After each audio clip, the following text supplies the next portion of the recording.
जय हिंद दोस्तों, मैं अंजलि मिश्रा। आज की इस वीडियो में हम बात करेंगे नागरिकता कैसे प्राप्त किया जा सकता है भारत में और कैसे समाप्ति होती है, उसके बारे में हम चर्चा करेंगे और धीरे धीरे सीएए पे आएंगे। लेकिन आज भी हम सीएए पे शायद ही आ पाएंगे, लेकिन नागरिकता कैसे प्राप्त होता है और कैसे समाप्त हो जाता है वो हम चर्चा इस वीडियो में करने जा रहे हैं। सबसे पहले है कि नागरिकता की चर्चा भारत के संविधान में अनुच्छेद 5 से 11 में की गई है, अर्थात भाग 2 में नागरिकता का प्रावधान किया गया है अनुच्छेद 5 से 11 में। इसके अंतर्गत ये कहा गया है कि किस प्रकार नागरिकता प्राप्त की जा सकती है और किस प्रकार नागरिकता को समाप्त किया जा सकता है।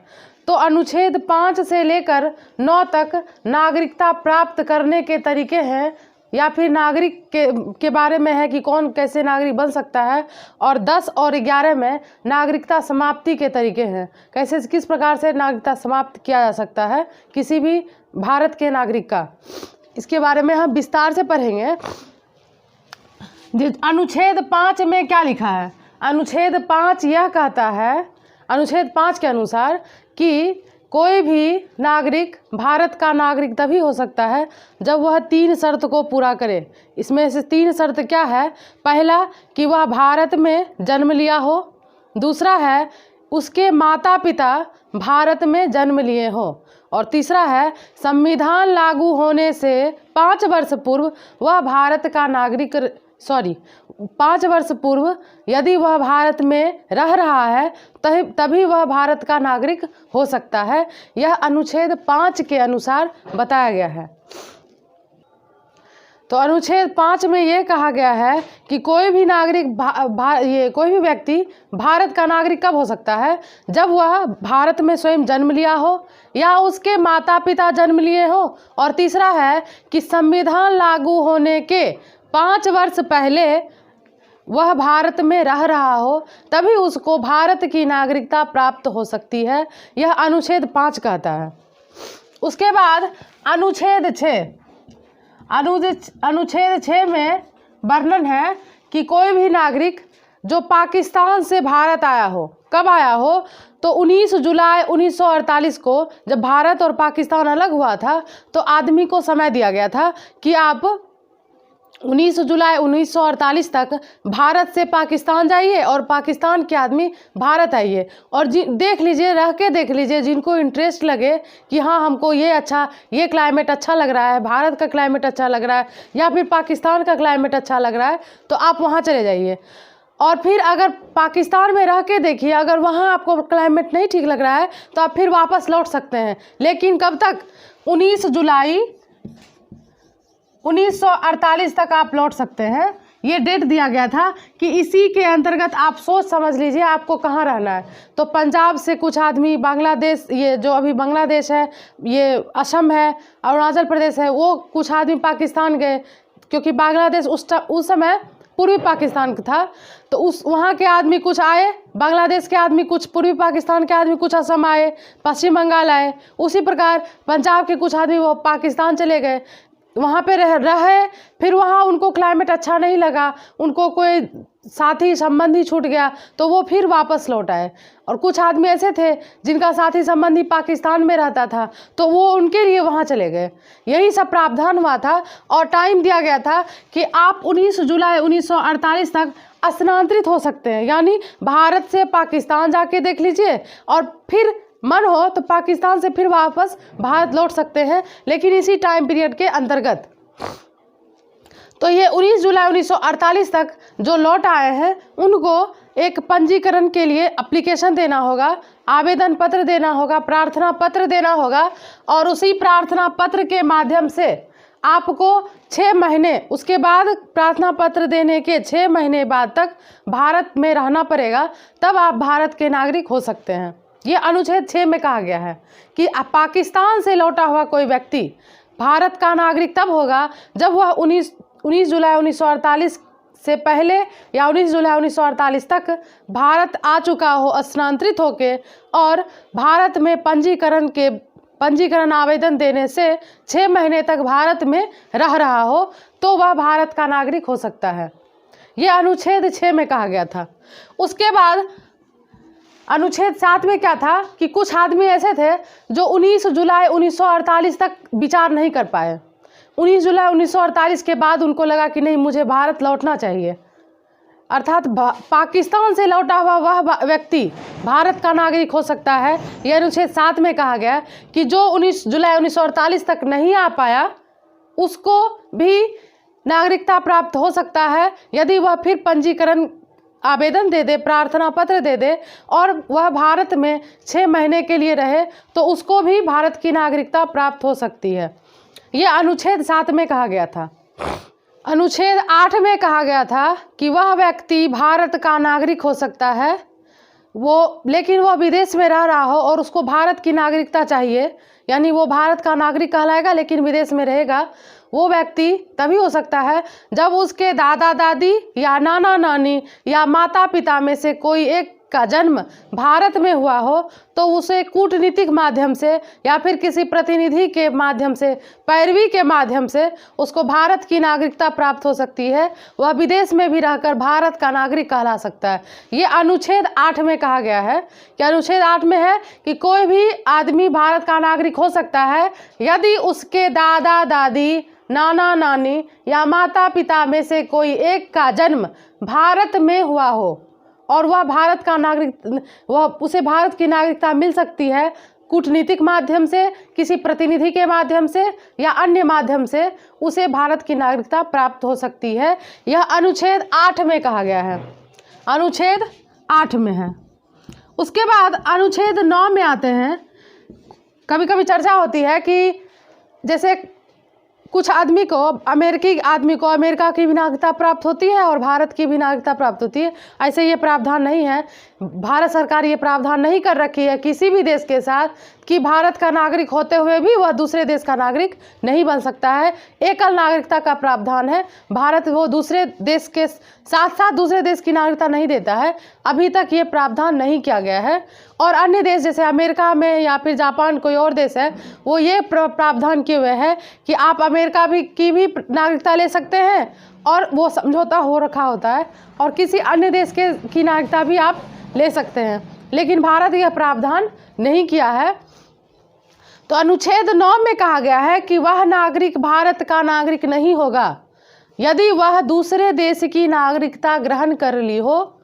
यदि कोई, मान लीजिए कोई आदमी अगर अभी जस्ट अमेरिका की नागरिकता प्राप्त कर लेता है तो उसी क्षण भारत की नागरिकता समाप्त हो जाएगी। इसके लिए कोई टाइम पीरियड नहीं है कि आप 6 महीने 2 महीने तक के लिए भारत के नागरिक रहेंगे, ऐसा कोई प्रावधान नहीं है। वह जिस टाइम दूसरे देश की नागरिकता प्राप्त करेगा उसी क्षण भारत की नागरिकता समाप्त हो जाएगी। यह अनुच्छेद 9 में कहा गया है। अनुच्छेद 10 में है कि संसद द्वारा कौन आदमी नागरिक है, किसको नागरिकता मिल सकता है, किसको नहीं मिल सकता है, यह प्रावधान किया गया है अनुच्छेद 10 से लेके 11 के तहत। मतलब नागरिकता समाप्त कैसे किया जा सकता है किसी आदमी का, किस बेसिस पे किया जा सकता है, उसका वर्णन अनुच्छेद 10 और 11 में किया गया है। तो अनुच्छेद में क्या क्या बातें थी, भाग 2 के अंतर्गत अनुच्छेद 5 से लेकर 11 तक नागरिकता प्राप्त करने से लेकर नागरिकता समाप्त होने के तरीकों को हम लोग समझे। आगे हम बात करेंगे कि नागरिकता कैसे अर्जन किया जा सकता है। तो इसमें हम ये टॉपिक बना दिए हैं। सबसे पहला है जन्म से, दूसरा है वंश के आधार पर आपको नागरिकता प्राप्त हो सकती है, तीसरा पंजीकरण के माध्यम से, चौथा प्राकृतिक रूप से और पांचवा क्षेत्र समाविष्ट के आधार पर आप भारत के नागरिक हो सकते हैं। पहला है जन्म से। जन्म से कोई व्यक्ति कैसे भारत का नागरिक होगा, तो इसमें यह प्रावधान किया गया कि यदि कोई व्यक्ति का जन्म, चाहे उसके माँ पिताजी भारत की राष्ट्रीयता ग्रहण क्यों ना किए हों, यदि उस व्यक्ति का जन्म भारत में 1 जुलाई 1947 के बाद हुआ हो तो वह भारत का नागरिक स्वयं जन्म से ही हो सकता है। यह जन्म से के आधार पर है कि नागरिकता कैसे अर्जन किया जा सकता है कि यदि उसके माता पिता भारत की राष्ट्रीयता ग्रहण कर लिए हों, फिर भी वह व्यक्ति यदि 1 जुलाई 1947 के बाद भारत में जन्म लिया होगा, तभी उसको भारत का नागरिक स्वयं घोषित कर दिया जाएगा। है वंश के आधार पर किसी आदमी को या नागरिक को भारत की नागरिकता कैसे प्राप्त हो सकती है? तो इसमें यह प्रावधान किया गया है कि कोई भी व्यक्ति भारत का नागरिक तब होगा यदि उसके माता या पिता, पहले सिर्फ पिता था कि कोई मान लीजिए किसी के पिताजी भारत में जन्म लिए हो और वो वर्तमान में अमेरिका में रह रहे हो, तो उनके द्वारा जो बच्चा जन्म लेगा वो बच्चा को नागरिकता भारत का मिल सकता है या नहीं।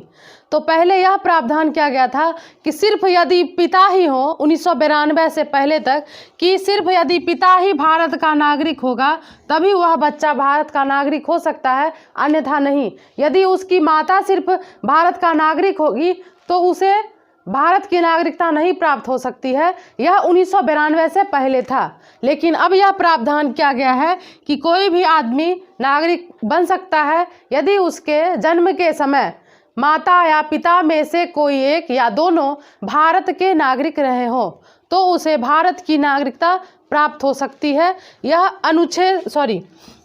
ये 1992 के बाद प्रावधान किया गया है वंश के आधार पर। ध्यान रखिएगा, 1992 से पहले सिर्फ पिताजी के आधार पर बच्चे को नागरिकता प्राप्त होती थी, लेकिन 1992 के बाद यह प्रावधान किया गया कि माता या पिता दोनों में से कोई एक यदि भारत के नागरिक होंगे बच्चे के जन्म के समय, तो वह बच्चा भारत का नागरिक बन सकता है। उसके बाद है पंजीकरण के माध्यम से। पंजीकरण यानी रजिस्ट्रेशन के माध्यम से कोई व्यक्ति भारत का नागरिक हो सकता है। इसमें भी बहुत सारे प्रावधान हैं। पहला प्रावधान ये है कि वह रजिस्ट्रेशन जिस दिन कराएगा उससे उसको 12 वर्ष तक भारत में वह रह चुका हो, तब वह, और भारत में सिर्फ रहना नहीं है, अच्छेकृत किया हो, वह राष्ट्रपति या देश के ये प्रथम नागरिक के सामने वह अच्छा व्यवहार किया हो, आचरण अच्छा हो, और वह 12 वर्ष से भारत में रह रहा हो, तो उसे भारत की नागरिकता प्राप्त हो सकती है रजिस्ट्रेशन के माध्यम से। दूसरा है कि यदि वह किसी भारत की लड़की से या कोई लड़की भारत के लड़के से शादी कर ले, तो वह उसे शादी करने के बाद 7 वर्ष तक भारत में रहना पड़ेगा, तब उसे भारत की नागरिकता प्राप्त हो सकती है। यह पंजीकरण के माध्यम से है।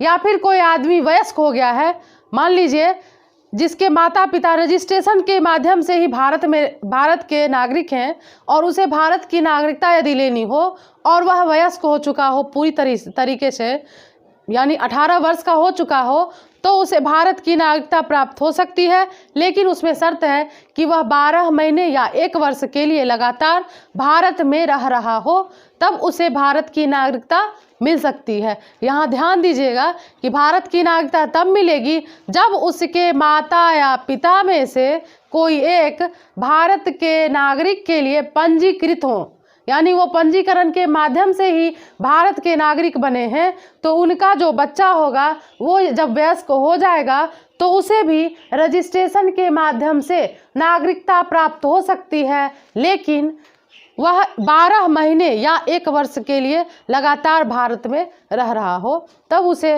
पंजीकरण के माध्यम से नागरिकता प्राप्त हो सकती है। अगला है प्राकृतिक रूप से कोई आदमी भारत का नागरिक कैसे होगा। मान लीजिए कोई आदमी भारत का ही है या फिर किसी अन्य देश का है, वह भारत सरकार के काम के लिए भारत में रह रहा हो और वह पंजीकरण का आवेदन देने से 12 महीने पहले से रह रहा हो या फिर 14 वर्ष पहले से रह रहा हो। इनमें से दो में से कोई एक कंडीशन, या तो 12 महीने से पहले रह रहे हो, वो 12 महीने पहले से भी रह रहा है तो भी आवेदन नहीं दिया है, और उसका मन कर गया 14 वर्ष बाद तक भारत में काम किया, तब उसकी इच्छा हो गई कि नहीं हम भारत के नागरिक बनना चाहते हैं, तब उसे भारत की नागरिकता प्राकृतिक रूप से स्वयं ही प्राप्त हो सकती है। सिर्फ वो पंजीकरण का आवेदन दे देगा। तो क्या है कि यह कोई व्यक्ति भारत सरकार के लिए भारत में काम कर रहा हो तो उसे पंजीकरण के माध्यम प्राकृतिक रूप से भारत की नागरिकता प्राप्त हो सकती है। उसके बाद है क्षेत्र समाविष्ट के द्वारा, मतलब अगर भारत किसी अन्य देश से समझौता करके या फिर युद्ध में या फिर किसी भी तरह उस क्षेत्र को अपने देश में मिला लेगा, तो उस स्थान पर उस क्षेत्र में जो भी व्यक्ति है वह स्वयं भारत के नागरिक हो सकते हैं।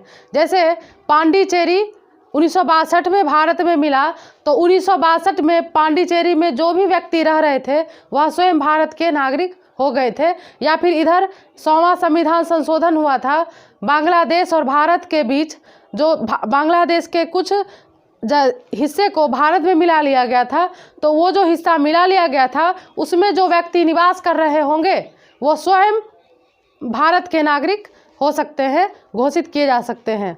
या फिर सिक्किम भारत में विलय हुआ था 1974 में, तो वहाँ के जो भी व्यक्ति थे वह स्वयं ऑटोमेटिक भारत के नागरिक बन गए थे, ये क्षेत्र समाविष्ट के द्वारा। अब आगे आता है कि नागरिकता समाप्ति कैसे होता है। नागरिकता समाप्ति कैसे हो सकता है किसी आदमी का? सबसे पहला है स्वेच्छा से। कोई भी आदमी स्वेच्छा से नागरिकता का त्याग करता हो, अगर वह कह दे कि हम भारत का नागरिक आज से नहीं रहेंगे, चाहे वह किसी देश का नागरिकता प्राप्त करे या ना करे, लेकिन वह घोषणा पत्र के माध्यम से आवेदन दे दे कि आज से हम भारत का नागरिक नहीं रहेंगे, तो वह भारत का नागरिक नहीं माना जाएगा। लेकिन उसका जो जितना भी नाबालिग बच्चा है, यानी जो 18 वर्ष से कम उम्र का बच्चा है, वह भी भारत का नागरिक नहीं होगा। यदि उसका बच्चा 18 वर्ष का हो तो वह पंजीकरण के माध्यम से भारत की नागरिकता ऊपर जैसे हम बताए थे वैसे प्राप्त कर सकता है, लेकिन उसका नाबालिग बच्चा ऑटोमेटिक भारत की नागरिकता से वंचित हो जाएगा। ये स्वेच्छा से, मतलब इसका अर्थ ये हुआ। दूसरा है बर्खास्तगी के द्वारा, जो अनुच्छेद 9 में वर्णित है कि कोई भी आदमी भारत का नागरिक तब नहीं होगा यदि वह किसी दूसरे देश का नागरिकता प्राप्त कर लिया हो, और जिस क्षण वह दूसरे देश की नागरिकता प्राप्त करेगा उसी क्षण उसे भारत की नागरिकता का त्याग करना होगा और वो ऑटोमेटिक त्याग हो जाएगा, भारत की नागरिकता उसकी समाप्त कर दी जाएगी, ये बर्खास्तगी के द्वारा। और तीसरा है वंचित करने पर, यानी भारत सरकार के द्वारा कोई भी आदमी नागरिकता से वंचित किया जा सकता है। कैसे? तो इसका प्रावधान है कि पहले तो या तो वह फर्जी तरीके से नागरिकता प्राप्त करने के लिए कोई कागज़ दिया हो तो उसे वंचित किया जा सकता है, या वह कैरेक्टर का लेस हो, कुछ वैसा कृत्य करता हो, देशद्रोही वाला बात करता हो, तो उसे नागरिकता से वंचित किया जा सकता है। इन सब आधार पर उसे नागरिकता से वंचित किया जा सकता है भारत सरकार के द्वारा। वह एकदम गलत कृत्य किया हो अगर देश में, तो वह वंचित हो सकता है भारत की नागरिकता से। तो आज के वीडियो में हम देखें कि नागरिकता कैसे प्राप्त किया जा सकता है और इसकी समाप्ति कैसे होती है। अगले वीडियो में हम बात करेंगे कि विदेशी नागरिकता कैसे प्राप्त होगी। अगर कोई आदमी विदेश में है तो वह नागरिकता कैसे प्राप्त कर सकता है, इसके बारे में हम प्रावधान कैसे कैसे है वो हम अगले वीडियो में बताएंगे। और आशा करते हैं कि यह वीडियो आप लोग को अच्छा लगा होगा और इसे देखने के लिए बने रहिएगा BT न्यूज़ बिहार पर। इसके अलावा अनअकैडमी पे भी आप इसे देख सकते हैं और अन्य बातें मेरे से जुड़ने के लिए आप देख सकते हैं। जय हिंद।